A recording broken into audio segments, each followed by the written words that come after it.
I hate all of you. That's right, I'm talking to you. If you clicked this video, that means you've more than likely watched Water 7 and Enies Lobby, which means you know exactly what I just went through. You knew what was coming for me when I started this show and you didn't even give me a warning. Well, I hope you're happy because this was me 5 different times during this saga. After finishing Water 7 and Enies Lobby, I truly don't even know what to think of this show anymore. Everything I knew about One Piece got completely flipped on its head during this saga. So without further ado, let's get into a review of the best fiction I've ever watched, the Water 7 saga.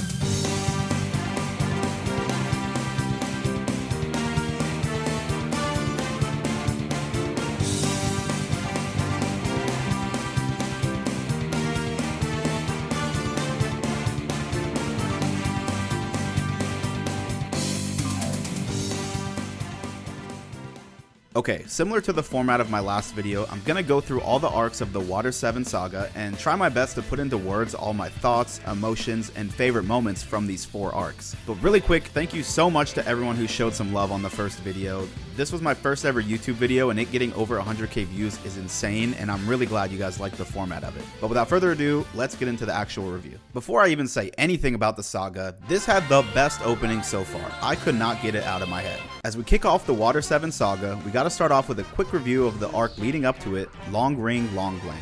Coming off the epic adventures of Skypiea, we reach the Long Island where Chopper's relatives are located, and also where the infamous group of pirates known as the Foxy Pirates happen to be docked at. When the Foxy Pirates challenge the Straw Hats to a Davy Back challenge, Luffy being Luffy accepts it without question, and we get the main plot of this arc. To me, I believe this arc and the G8 arc just before it were meant to be a streak of lightheartedness before the emotional whiplash that the next 2 arcs put you through. While the majority of this arc is very low stakes, I think looking at it in this context helps understand why it was the first arc in this saga. It also did have some great moments. For example, the humor in this arc was probably some of the best in the series so far. Moments like Nami being triggered by the announcer, Sanji and Zoro bantering while wearing a ball cap, Chopper being abducted, I mean he was so sad, or Luffy looking like he's about to be in the reboot episode of Soul Train. While I was watching in sub, I did go back and listen to this part in dub, and oh my god, Usopp's voice acting in this scene was killing me. You put that boy to bed, and now you're gone and woken up a man. Such funny moments and these kinds of interactions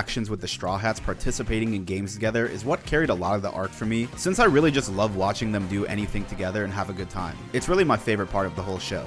The Foxy Pirates were an interesting crew, to put it lightly, and the best way I can describe this crew of pirates is if you took the word rage bait and personified it. I think this crew played their role as the annoying villains of the arc pretty well, and they kept things unique and added to the humor of it all. However, once the Foxy Pirates were defeated and the crew began to set sail, this is really where the saga's writing and tone shift begins as we meet this guy, Admiral Aokiji. Bro is cold. Ice in the veins. He'll knock you out and then take a nap right next to you. When the crew runs into Aokiji, he begins to set up the plot of the next few arcs when he tells them that Nico Robin is not the person they think she is and essentially is a ticking time bomb. He tells them that Robin is dangerous. All her old crews have been annihilated and she will eventually abandon them as well. To which of course Luffy does not buy at all. Robin literally snapped him in half after hearing this. Her frustration was already built up, and as the viewer, you're beginning to question what kind of past she could have. At this moment in my watch, I understood that Robin's story was going to start unfolding, and now knowing what happens, I was just simply not ready for it. Aokiji ends up soloing Luffy, Zoro, and Sanji at the same time without even breaking a sweat, and then freezes Robin, which was insane. He's definitely one of the strongest people we've met in the show so far. The fact that he could have just straight up killed Luffy here if he wanted to, but didn't, starts to build the character of Admiral Aokiji as well. The more we get into this saga, the more we learn about how corruptly horrible the world government is. But it's characters like Aokiji who begin to make you question if not all of them are so bad and where that corruption stems from. After basically squad wiping the entire crew, bro just cycles away like a badass. After de-thawing for a few days, Luffy, Robin, and the rest of the crew finally arrive at the city of water known as Water 7. And almost immediately, this place feels different from anything we've seen in the show so far. This was a massive industrial city filled with river canals, shipyards, hotels, and civilians just living their everyday life. And because this place feels so normal and populated, it again reminds us that the pirate activity that happens on these islands affects more than just the pirates, but also all the people living their lives on it as well. As the crew docks onto the island, the plan's pretty simple. Find a shipwright, repair the Mary, and continue onward. There's no pirates following them, they don't have any beef with anyone on the island. Should be a pretty painless experience, right? Yeah. Luffy, Nami, and Usopp head off with all the Skypiea gold to meet Iceberg, the mayor of the city, and also meet the Galley Law Company, a famous group of strong shipwrights in the city. Kaku and Khalifa were my favorite designs by far, and I loved the shot of Kaku soaring over the Water 7 skyline. When our crew meets this group, we're hit with the first major problem of the arc, the harsh reality that the Going Merry can no longer sail any further. After some frustrated back and forth between Luffy and Iceberg, Luffy slowly has to accept that the Merry has reached the end of her journey, and even though it clearly hurts him, as captain, he must make the tough decision to agree and find a new ship. This was the first time that One Piece made me realize that not everything in the story was gonna make it to the end. And it kinda hit me hard, but at this point, I was still expecting them to be able to find a way to save the Merry. Seeing Luffy of all people have to come to this realization was a very interesting moment for me, as he almost never caves into what other people are telling him, but in order to really achieve his dream, he had to accept this outcome. I was very conflicted because although it seemed like the Merry couldn't go any further, she wasn't just their transportation. It was their home. She was just as much of a crew member as any of them, and had carried them through every adventure they had thus far. And yes, we'll get to that part with the Merry later, and yes, I'll probably cry again telling you about it. As they get the news of the Merry, things get even worse. Usopp is kidnapped and jumped by the Franky family, who also stole almost all of their money. When Nami goes out and finds him, he's hardly conscious, on the floor, and completely broken. Not just physically, but also mentally. He musts up the strength to say a few words to Nami, and essentially blames himself for failing the crew, and you can really hear how deeply it hurt him. Up to this point, Usopp had usually been a big comic relief of the show, the coward who usually somehow pulls through any tough situation. However, this was the first time we really see him admit how insecure he is, and how he feels being in a crew with such powerful people like Luffy and Zoro. This scene was so emotional and sad. I feel like how quickly it happened after their fun adventures to get up to the shipwrights made it hit that much harder. It began to build the tension that would soon be one of the most emotional moments in the show for me so far. But before that happens, when Luffy hears of Usopp failing to solo the Franky family and gain all the money back, he goes into Luffy mode. And I love seeing Luffy go full Luffy mode. Luffy, Zoro, Sanji, and Chopper march towards the house in straight Arlong Park fashion. The door opens and the Franky family is instantly met with a face full of fists. No words even needed. The crew aura farms, and again, in very Arlong Park fashion, they literally bring the Franky house to the ground. At this point in the arc, I was fully expecting Franky and the Franky family to be the main antagonist. He stole their hard-earned money, beat one of their crew members to a pulp, and now they just destroyed everything he owns. Everything pointed to Franky being the big bad guy of Water 7. Franky was a really interesting character to me off the bat, in both character design and personality. His design was, while a little odd, very unique. I'll talk more on Franky as we get further into the review, but as much as I didn't like him early on for what he did to Usopp, I couldn't resist his fun spirit. I mean, bro has his own theme song when he arrives anywhere. Just before the crew's invasion of the Franky house, the story got even more complex as Sanji runs into Robin, who suddenly disappears after encountering a mysterious masked figure who whispers her one thing: CP9. And then Robin, probably the most calm and composed character of the entire show, becomes visibly shaken, which tells you there's a lot more to this story that we don't even know about yet. As we later learn, the man in the large costume was Bueno, meaning Robin's sudden disappearance in front of Sanji was caused by his door fruit ability. It was a really clever way of heightening the mystery in that moment, since from Sanji and all of our perspectives, she kind of just vanishes into thin air when Sanji turns the corner. In just a few episodes, Oda's ability to write the shift of a fun adventure in a big industrial city to now a multi-layered mystery with different problems all collapsing on each other at the same time is honestly incredible, and it was only getting started. With the chaos of Usopp being reluctantly saved and Robin gone missing, the Straw Hats had to face, without question, the hardest battle of their journey so far, the emotional fight between Luffy and Usopp.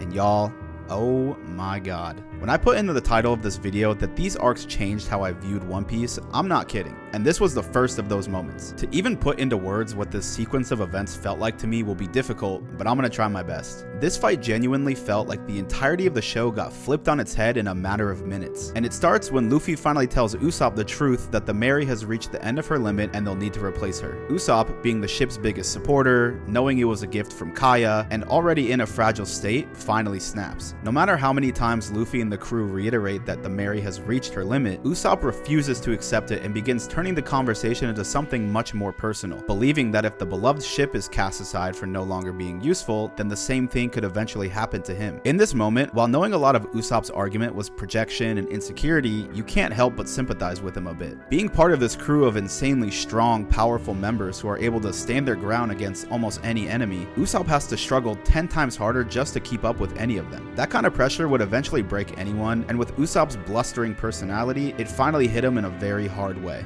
Tensions rise between the two, some extremely realistic and gut-wrenching dialogue is shared, before Usopp eventually storms off and challenges Luffy to a duel. I literally remember feeling my stomach drop after this argument, feeling like the crew I'd loved watching for so long was literally falling apart before my own eyes. Every problem in the show up to this point had been something the crew could solve together, but this was the first time they were tearing themselves apart instead. Seeing Chopper cry because Usopp told them they're not friends anymore, Nami trying to hold things together with Robin missing, and everyone realizing that this is gonna have to end one way or another, it was just so brutal, and as much as it hurts to say, it was incredible storytelling. Luffy and Usopp then face off in an absolutely emotional duel, and as emotionally painful as it was to watch, the fight here was amazing. You expect Luffy to completely overpower Usopp, but Usopp knows Luffy better than anyone, and that knowledge allowed him to hold his own for far longer than I think any of us would have thought. It's one of those really incredible writing techniques where you as the viewer are experiencing the same mindset that a character, Usopp in this case, is upset over in the show. He knows nobody on the crew thinks he can win, and it's the same for the viewer as well. And while yes, they were ultimately correct with him losing, seeing him put up such a solid fight amplifies your feelings for him as he fought with everything he had. I really didn't want a winner in this fight, but eventually Usopp is taken down and Luffy says he can have the Mary. The emotional wreck I was in after this fight concluded, seeing how everyone on the crew reacted is forever burned into my brain. Nami's on the verge of tears. Chopper's doing everything in his power to go give Usopp medical aid, but Sanji's stopping him because the pity of it would hurt Usopp even more. And Luffy, standing there covering his face full of tears, broke me.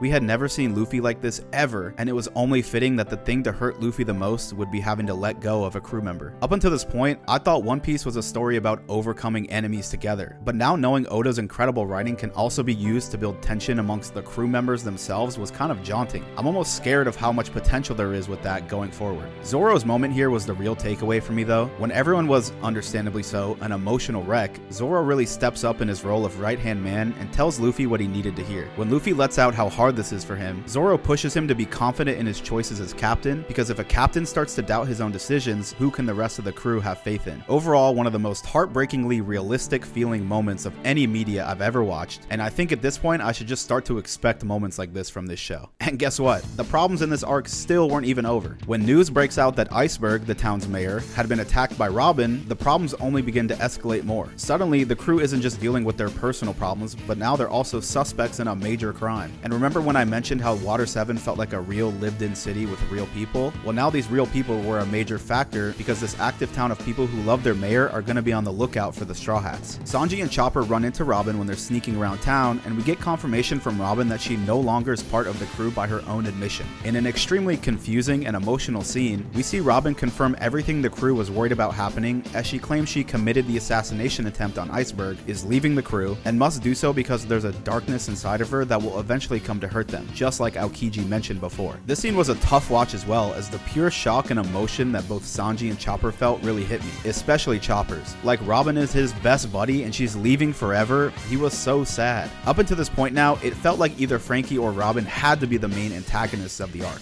Franky and his crew had already done serious damage to the Straw Hats, and now Robin, who Aokiji had just previously warned might become trouble, was suddenly tied to an assassination attempt on the mayor and effectively turned the city against the crew. But then, Oda's pencil starts catching fire as he wrote the real twist of the arc. The true antagonists have been hiding in plain sight the entire time. Members of the Galley Law Company are actually CP9, assassin agents who have been working undercover for the world government in Water 7 for the past 5 years. This reveal had my jaw on the floor and completely reframes the entire story. What we thought might be just another simple villain to defeat in the city has now exploded in scale as we're dealing with undercover world government affairs. And there were two main things I really loved about this reveal. The first being how incredible the writing of the CP9 characters were. Sliding these characters into the story beforehand in the midst of all the other chaos happening was a brilliant way of taking familiar faces and then slapping you with the twist during the reveal. And not only with one character, but 4. All of their character designs were super cool. The outfits during the night heist were amazing, especially Khalifa's. Holy, this was probably the coolest outfit in the show so far. And the reveal of just how strong they are made for an amazing setup into who will become the main antagonists of this whole saga.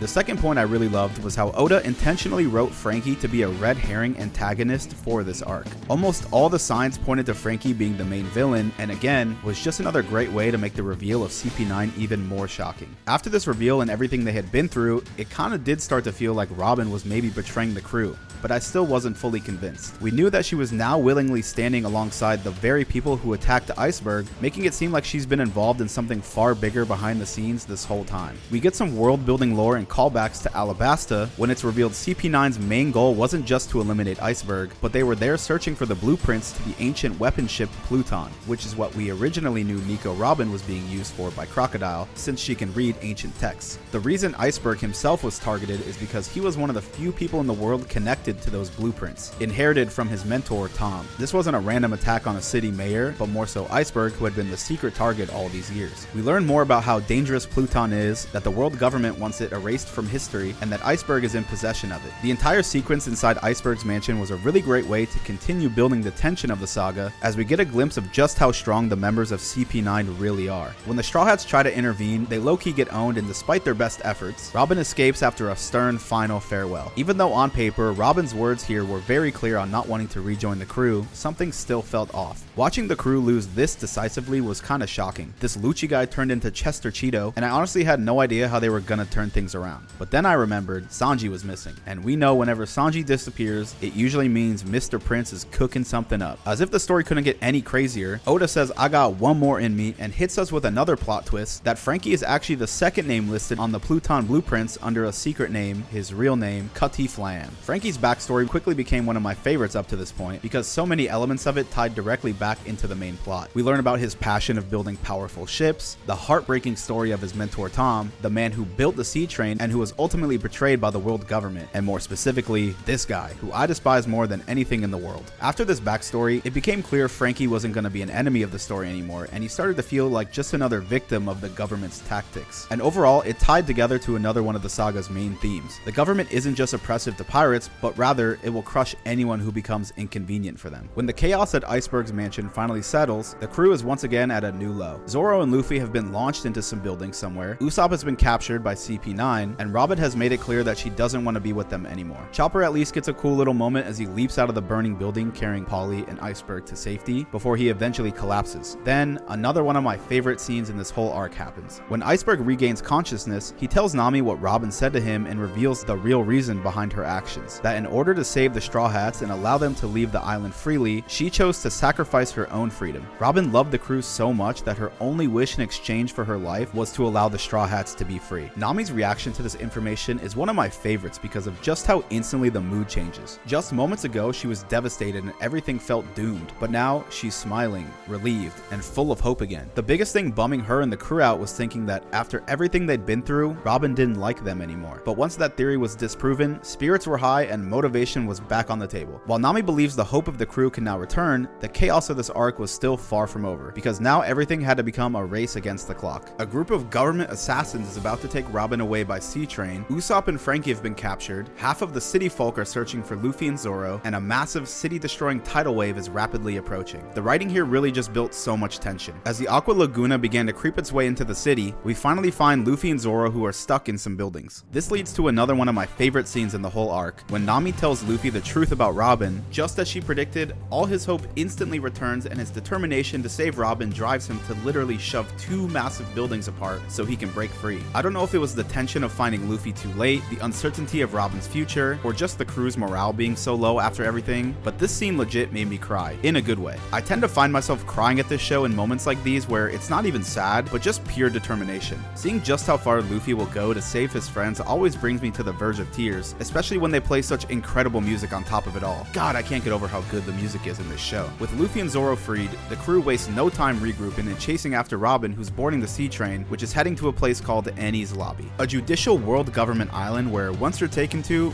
you don't ever come back. Nami, in a very emotional scene, just barely misses the sea train and screams out for Robin. She then finds the note that Sanji left, where we find out the whole time his plan was to board the sea train and save Robin himself. Many times in my watch of One Piece will I roll my eyes super hard at Sanji over his tendencies to simp out, but man, if there aren't some other parts where I just think he's the coolest character of the bunch. Mr. Prince is back and delivers as he kicks his way through train cars of military crew, officers, and this weird ramen noodle rabbit man who was by far one of the weirdest fights in the show so far. Also on this train, Sanji finds and frees Franky and Usopp. He fills them both in on the situation, but unfortunately, Usopp is too ashamed of his previous actions from earlier and decides to swim away, which was a bummer and it kinda made me angry. Thankfully, a fourth and incredible character happens to be on this train at the same time, and his name is Soga King. By just sheer coincidence, a legendary sniper from the island of snipers called Soga King is on the train and decides to team up with Sanji and Franky. This guy's mask was awesome, his theme song and intro were peak. I mean, if anyone could save Robin on this train, it was him. To wrap up this insane arc of mystery, suspense, and tension, Oda adds in one more element of adventure. Everyone who's been affected by the chaos of the world government teams up together. The Straw Hats, the Galley Law shipwrights, the Franky family, Kokoro, Chimney, and Gombi, as they all pile onto the coolest looking train ever, an out-of-service backup train called Rocket Man. They all board the train and are off to stop the Puffing Tom and head straight through the Aqua Laguna. Seeing all these groups of former enemies now united for the same goal to save their friends was incredibly satisfying. It makes the world feel so interconnected, like everyone we had met so far was a real character with real stakes. Soon after, there's a scene where Luffy and Zoro team up to punch a hole straight through the Aqua Laguna so that their train can pass through. And as I'm sitting there watching the original duo of the show stand on the front of a train in the sea, punching a hole through a tidal wave sized wall of water with multiple crews cheering them on, I just had another realization that moments like this are where One Piece earns its reputation as one of, if not the greatest, adventure story ever told.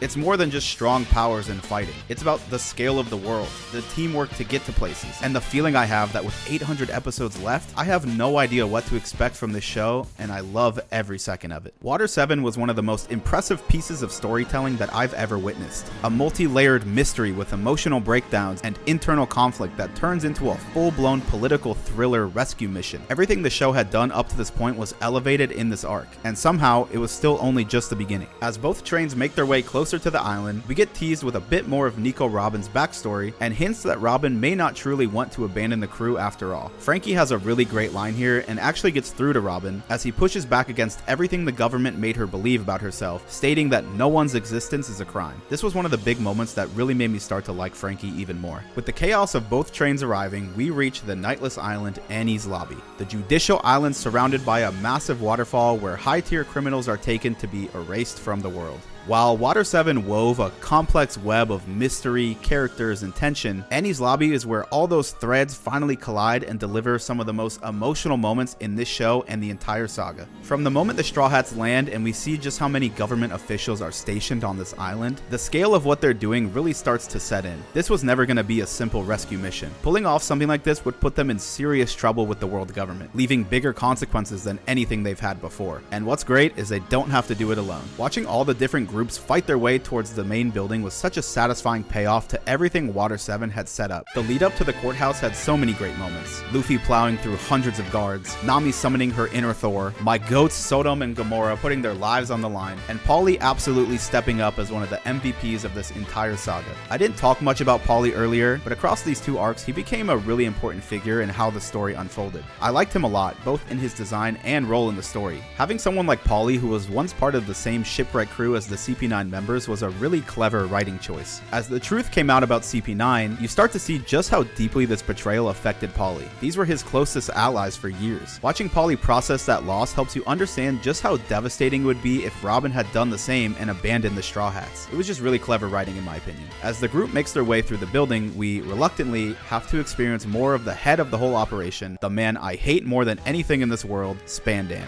Spandam? Spondam? I don't know. Screw him. What an annoying, despicable, shameless little goblin he was, bro. Like I said, this saga would take things we've seen before and just do them bigger. And Spandam to me was like taking Helmeppo from Romance Dawn, who's also a Nepo baby, and making him like 100 times worse. Just an irrational, power-hungry loser. We already saw how terrible he was during Franky's backstory, but it somehow gets even worse as this arc goes on. The way he treats Robin throughout the arc continually made my blood boil, which, to be fair, is exactly why he works so well as the villain. Here's where we start to learn more about CP9 as well, that there's additional members, that they're all ranked by power level, and that Khalifa and Kaku have also now eaten devil fruits. This was a cool way to escalate things, since CP9 was already strong, but the majority of them all had devil fruit abilities now too, which means they're going to be a much tougher crew to handle. As the government plans to take Robin through the gates of justice, we reach the first big moment in this arc. Oh yeah. Second gear. When I tell you I was straight drooling watching my screen during this part, I mean it. They took Luffy, who in my opinion was already the most fun character to watch in combat, and made him even more entertaining to watch. Like,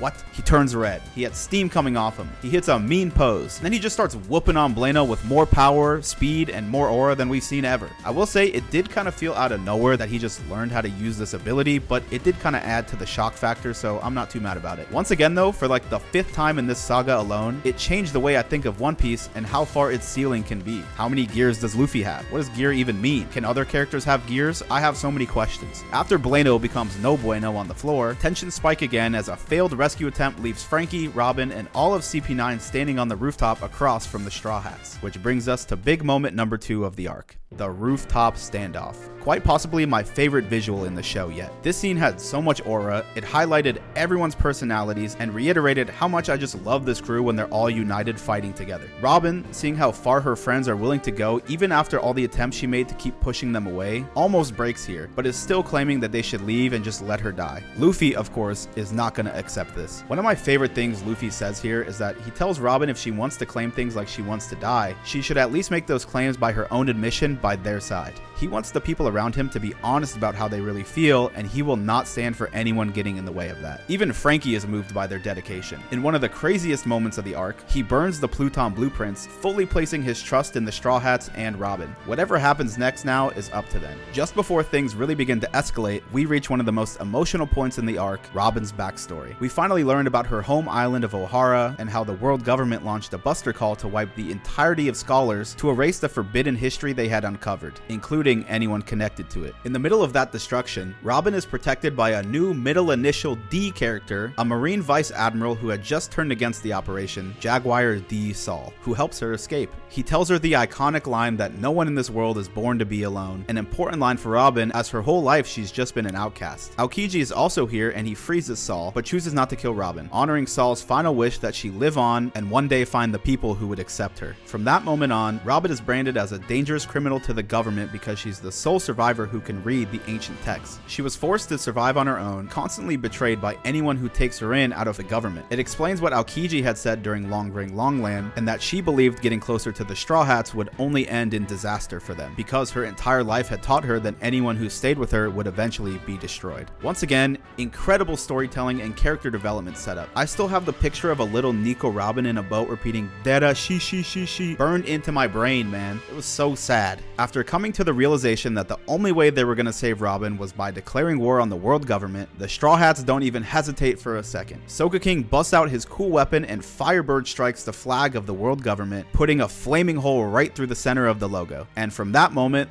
there was no going back. From here on out, it's the Straw Hats versus the world government, and I wouldn't want it any other way. Robin sees the flag burning and begins to tear up. Luffy screams to her one last time and tells her to say what she really feels. He tells her to say that you want to live. And we arrive at one of the most iconic and emotional moments in the entire show. As this intense and beautiful music starts to play, Robin murmurs that maybe just this once, with nothing left to lose, she could say how she really feels. We see flashbacks to people bringing her down all her life, calling her a criminal for crimes that she never committed. We hear Saul's speech about one day finding friends in a vast ocean who will care and protect you, as the show emotionally cuts between our Straw Hats waiting for her response. And with one final burst of courage, Robin, after everything that's happened and all the failed attempts to send them away, finally screams to the Straw Hats that she wants to live and pleads for Luffy to take her away to the sea with them. When I tell you I was bawling my eyes out here, that was an understatement. Seeing Robin, this normally calm and sometimes unreadable character, breaking down in tears with pure vulnerability, pleading to be saved, broke me so bad. Her yelling that out was 20 years of emotions finally being released to a group of people that will do anything for her. And in that moment, it felt like the Straw Hats were now fighting for someone's right to even exist, not just rescuing her from some handcuffs. When Luffy heard those words, he smiles and declares it's go time. The next part of the arc unfolds as all the members take on their different CP9 members to receive Robin's handcuff key. In many ways, this plot point felt like the Baroque work battles during Alabasta, but elevated to whole new levels. What I loved most is that every crew member got a moment to level up their fighting ability, not just Luffy with second gear. We had Franky and Chopper versus Fukuro and Kumadori, which had some great moments. Franky finds some cola with Chopper's help in a hilarious fridge scene, then smacks Fukuro through the wall, and Chopper turns into an insane mega monster to take out Kumadori, which was honestly kind of scary. I thought Kumadori was a pretty sick villain design, but the thing with Chopper, like, this was crazy. This seemed to be the second time Chopper had transformed into this state where he loses all control, and I almost don't want him to ever use it again. Then we had Zoro vs Kaku, one of my favorites for sure. Kaku's reveal as a giraffe was definitely in classic One Piece fashion, and while there was some funny moments leading up to this fight, the actual battle was pretty insane. Zoro busted out his new wild 9-sword attack and cleaned out Kaku. A moment that really stuck with me at the end of this fight is when Zoro passes the remark from Polly that Kaku is fired from Galila, a little cheeky closing message for him. You can tell that Kaku here is kind of sad because he had to betray Polly, as I think he really did start to like him, but was forced to be an opponent due to his job. Then we had Nami vs Khalifa. Oda, you dog. This fight was by far the freakiest thing to happen in this show yet. This was some like real anime level stuff going on. I can't lie though, I did actually really enjoy the fight. Nami got a chance to showcase more of her fighting skills and upgraded weather attacks, which we don't get to see too often, and her being one of my favorite characters in the whole show, I'm always happy to see more of that. After turning into Bubble Buddy from SpongeBob, Sanji repairs himself and faces off versus Jabra. This fight had probably the coolest Sanji moment yet when he busted out his new move, Diable Jambe, a fire foot attack that looked insanely powerful, smacking a big bad wolf into the ground. Soga King, the newest member of the team, also got to showcase his skills a little later in the emotional scene where he stops Spandam from taking Robin through the gates of justice. As time is really running out of the crew to reach Robin and Franky, but all of a sudden the recruits start getting sniped down and it cuts to Soga King hundreds of yards away on the roof. And then he shoots the handcuff keys over to them as well. Cinema. I really feel like him and Usopp would get along really well, and it kind of just sucks that Usopp wasn't here to see this moment. Franky steps in and stops the bullets from hitting Robin in another emotional scene, and also gives us our first taste of justice when he uses Spandam's elephant sword to crush him on the bridge. They free Robin of her handcuffs, and she immediately takes the opportunity to start smacking Spandam with 8 different arms. I'm not gonna lie, I started cheering in real life. I was so happy. But you know what? That still wasn't enough for me. I needed to see him in more pain. A Buster Call gets initiated, and with Robin now freed, the crew escapes with the help of a beautiful, goddess-like mermaid and is reunited, but they still needed to figure out how to leave the island. And before they could do that, there was one more fight that needed to take place. Luffy versus Lucci. Holy absolute peak. I don't even know if I'll be able to put into words how awesome watching this fight was for the first time. And yes, I say for the first time because I rewatched this like 10 times. I was pretty much crying this entire fight, and it started with Soga King giving his speech to Luffy. But then we find out Usopp is also on this island and somehow got the same outfit as Soga King.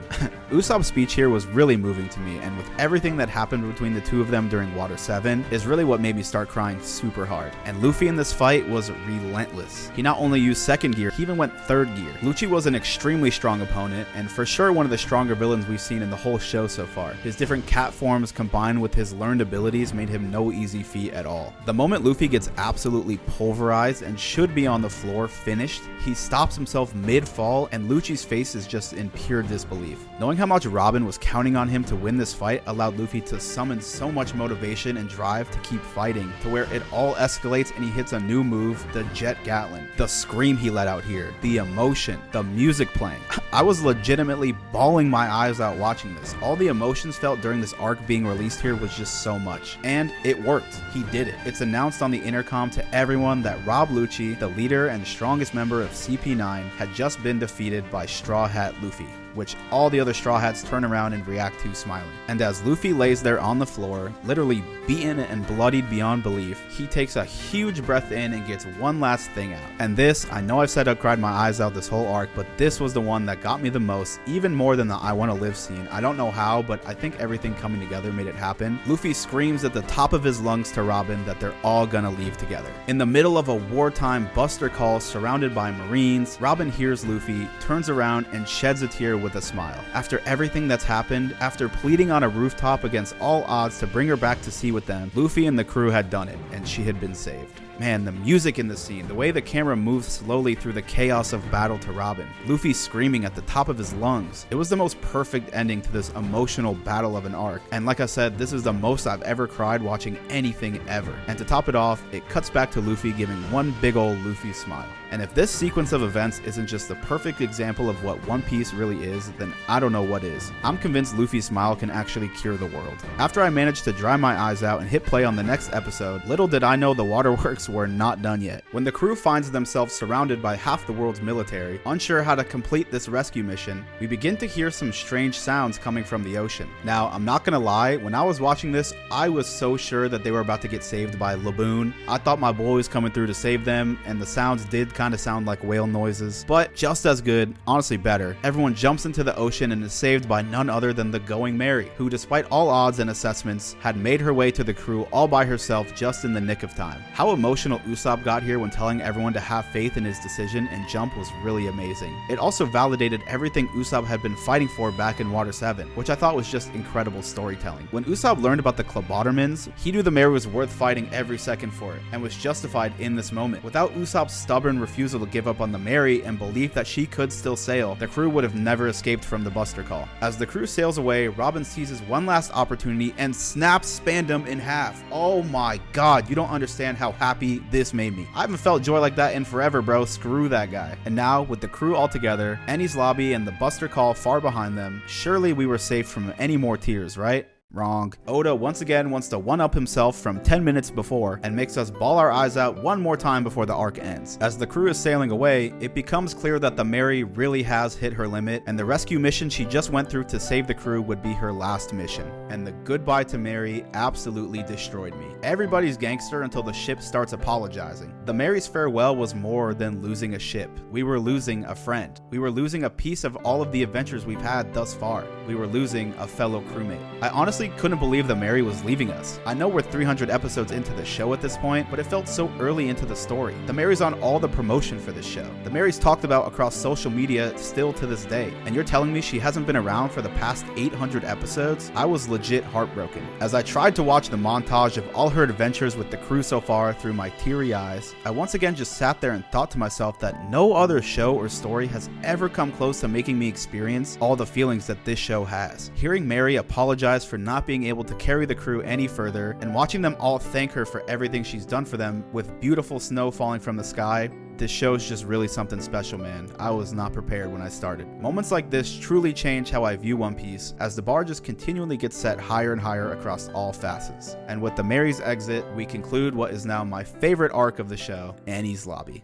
With Robin saved, the Mary gone, and Usopp still no longer part of the crew, we return to Water 7 for Post-Enies Lobby, and it feels like less of a new arc and more so just a chance to exhale after everything that just happened. The remaining crew members are all reunited, and seeing them interact so happily really warmed my heart. It's truly my favorite part of this whole show. Chopper was so determined to never let Robin leave his side again, but even in this quick post-arc section, the story manages to pack in so much world-building lore that I'm just gonna stick to covering the sections that wrap up the Water 7 story, and I'm gonna make a separate video for Post-Enies Lobby that covers everything, including some fun theories of what I think the show is going towards. A big moment in this arc is when the Straw Hats received all their new updated bounties, this time including everyone, even if Chopper's was only 50 bucks. And Sanji's picture had to be drawn by memory, which, in my opinion, I think they nailed it. What really made this moment special was when they cut back to all the different places we visited on our journey so far. I started to get teary-eyed again when I saw all our old friends like Vivi and the cooks at Baratier, so excited to see the Straw Hats making a name for themselves out in the great big ocean. As crazy as it sounds, I was feeling extremely nostalgic for a show I had only started watching 4 months ago. The next big moment was when we officially get a new crew member,